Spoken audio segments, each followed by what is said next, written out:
নমস্কাৰ। ইয়া আমাৰ আপোনালোকে সকলোৱে জানে এইখন আমাৰ মাদাৰ বৃদ্ধা আশ্ৰম, মাদাৰ বৃদ্ধাবাস, আৰু আমাৰ মাদাৰ বৃদ্ধাবাসখন আছে হাতীগাঁও সিজুবাৰী। আপোনালোকে জানে আমাৰ মাজত বহু কেইগৰাকী ককা আইতা আছে, আমাৰ মাজত 70গৰাকী ককা আইতা আছে, কিন্তু আমাৰ গোটেইখিনি ককা আইতা সুস্থ নহয়, মানসিকভাৱে শাৰীৰিকভাৱে অসুস্থ। যিখিনি সুস্থ তেখেতসকল ইয়াত আহিছে, বহিছে, আৰু বাকী আপোনালোকক দেখুৱাম ৰুমে আছে, তেখেতসকল আহিব নোৱাৰে, উঠিব নোৱাৰে, মানসিকভাৱেও অসুস্থ। তেনেকুৱা বহুকেইগৰাকী আমাৰ ইয়াতে ককা আইতা আছে।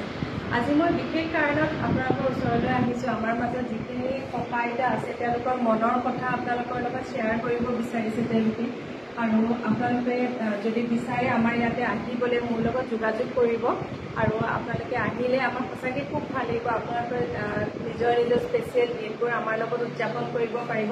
মই আগতেও বহুবাৰ বহু এটা ভিডিঅ'ত জনাইছোঁ যে আপোনালোকে আহিলে আমাৰ ককা আইতাসকলে খুব ভাল পাব। আপোনালোকৰ জন্মদিন বা আপোনালোকৰ বিবাহ বাৰ্ষিকী কিছুমান তিথি আছে, তেনেকুৱা যদি ককা আইতাসকলৰ লগত উদযাপন কৰে তেখেতসকলৰ খুবেই ভাল লাগিব। আৰু